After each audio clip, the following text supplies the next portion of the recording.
What's up YouTube? Welcome back to Track Talk. In today's video we'll be taking a look at Kendrick Lamar's album, Good Kid, M.A.A.d City. In the previous video we took a look at Macklemore and Ryan Lewis's The Heist, which controversially and infamously won a Grammy over Kendrick's Good Kid, M.A.A.d City. So in today's video we're going to see if Kendrick Lamar's Good Kid, M.A.A.d City was truly robbed of a Grammy. Good Kid, M.A.A.d City is Kendrick Lamar's second studio album, released in 2012 and is 12 songs in length. Jumping straight in, the first thing I really liked about this album was that it tells a story, which starts right out of the gate with the first track, where Kendrick is talking about this girl that he's been seeing, and it kind of has this build-up of how he's going to go see her, and it kind of has this positive notion of how Kendrick's talking about her and how he's excited to see her, and at the very end it kind of has this dramatic fall-off where when he goes to see her, she's standing outside with two men in black hoodies, and it kind of gives this image of how her lifestyle might be a little darker and it has more meaning than Kendrick thinks, which I think is kind of this plot twist at the end of the song that really kind of has this dramatic effect that leads into this album. The next song, Don't Kill My Vibe, actually is coming from a current perspective and a present day Kendrick Lamar, where he's talking about the rap game and how he wants to have his unique style and he wants to be different from everyone else and kind of embrace on his own journey. And looking back on the song, it's obvious that Kendrick has kind of established himself with his own style and obviously his own brand, so I think it kind of shows that he's kind of accomplished this goal that he was talking about in this song. A cool thing that I learned about the song is that Lady Gaga was actually supposed to be on this song. After learning that, going back to re-listen to the song, it was interesting to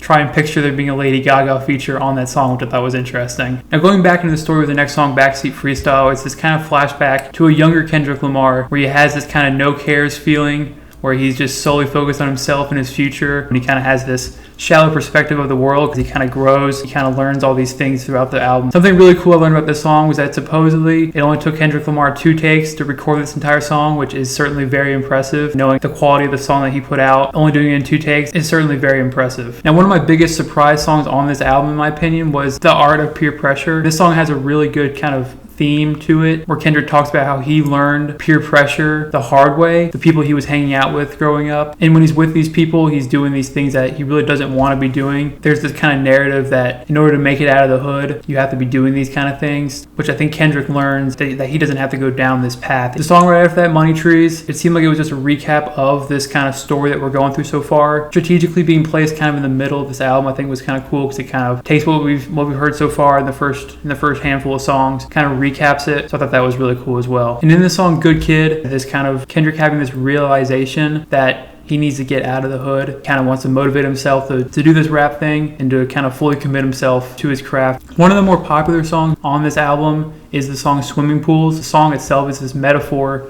of drinking and alcoholism. It's actually a reference to the 1964 short story The Swimmer, having this theme or metaphor, like I said, of drinking and alcoholism, which Kendrick talks about growing up in a household that was surrounded by drinking. I thought it was really ironic. The song is actually typically heard in a more of a club setting. And the final song, which was actually probably my number one song that I didn't have much knowing before going into this that I really liked and that really stood out to me, was the song Compton, like I mentioned, the last song on the album. And it's purposely this last song because it's this kind of closing that Kendrick uses to represent the new start in his life, that he's broken away from his past and his past decisions and his past people, and he's kind of fully going into this thing, going into his future. And who doesn't like a Dr. Dre feature? That is absolutely amazing. A couple other tidbits that I really liked from this album, the song M.A.A.d City, obviously a very popular song. It's just Kendrick just going in. I really like when rappers do that. They just kind of flex their rap talent. It has an amazing beat switch in there with a really iconic and catchy hook as well. And I also thought it was really interesting to listen to Poetic Justice. Obviously with Drake on the song, I thought it was really interesting and really weird actually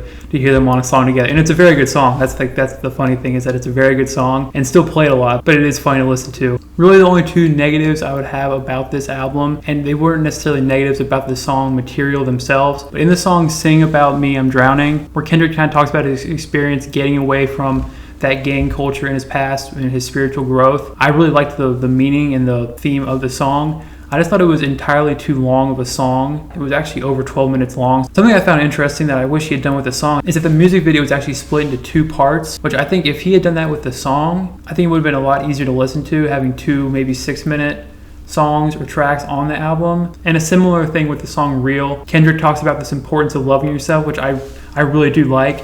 It's just, once again, the song was pretty long. I think it was a 6 or 7 minute song. I think as a listener, it can kind of distract you from the meaning, which like I said, I think it was a really good meaning, where this importance of loving yourself and how he's reflecting on these changes he's made in his life. Overall, This was an awesome album. Going into it, I did have high expectations, being that everyone talks about this album being one of Kendrick's top 1 or 2 albums, and I gave this album an 8.7 out of 10. With my pretty strict rating system, that is a very high score. There were only 2 songs on this entire album that I would label as skips, those being those 2 songs that were too long for my liking to truly be able to listen to or to go back and listen to. The album had 3 10s, a plethora of 9s, and 8s. Like I said, the 2 7s were the only 2 songs I would label as songs I would not go back and listen to frequently. Doesn't mean I didn't like the songs. They were both very good songs thematically and melodically. I just think they were a little bit too long to go back and to truly enjoy. So the conclusion of this argument is Kendrick Lamar's Good Kid, M.A.A.d City, in my opinion, most definitely deserved the Grammy over The Heist. Let me know what y'all think in the comments. Should Good Kid, M.A.A.d City have won the Grammy, or was The Heist winning the Grammy the correct decision? Let me know what y'all think. Appreciate y'all for watching.